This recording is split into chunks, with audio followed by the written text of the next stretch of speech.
Ahmedabad Mumbai national highway પર પલસાણા અને કડોદરા વચ્ચે આવેલી રિલીફ હોટલ સામે એક હૃદયદ્રાવક અકસ્માત સર્જાયો। એક અજાણ્યા વાહને રિક્ષાને પાછળથી જોરદાર ટક્કર મારતા રિક્ષાનું કચ્ચર ઘાણ વળી ગયું હતું। આ દુર્ઘટનામાં રિક્ષામાં સવાર બે મહિલાઓના ઘટના સ્થળ પર જ કરુણ મોત નીપજ્યા। સ્થળ રિલીફ હોટલ સામે પલસાણા કડોદરા રોડ અમદાવાદ મુંબઈ હાઈવે। આ બનાવમાં એક રિક્ષામાં કુલ 6 મુસાફરો સવાર હતા, જેને પાછળથી આવતા એક અજાણ્યા વાહને અડફેટમાં લીધો હતો। ટક્કર એટલી પ્રચંડ હતી કે રિક્ષાના કૂરચા ઉડી ગયા। અકસ્માતના પગલે હાઈવે પર મસમોટો ટ્રાફિક જામ થઈ ગયો હતો અને સ્થાનિકો તાત્કાલિક બચાવ કામગીરી માટે દોડી આવ્યા હતા। રિક્ષામાં સવાર 6 પૈકી 2 મહિલાઓના સ્થળ પર જ મોત થયા છે।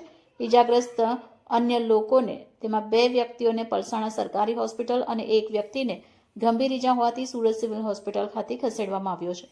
ઘટનાની જાણ થતાં સુરત જિલ્લા ટ્રાફિક પોલીસ અને પલસાણા પોલીસનો કાફલો ઘટના સ્થળે પહોંચી ગયો હતો। પોલીસે મૃતક મહિલાઓના મૃતદેહને 108 મારફતે પોસ્ટમોર્ટમ અર્થે ખસેડ્યા છે। હાઈવે પર પડેલી ક્ષતિગ્રસ્ત રિક્ષાને સાઈડમાં કરી વાહન વ્યવહાર પૂર્વવત કરાવ્યો છે।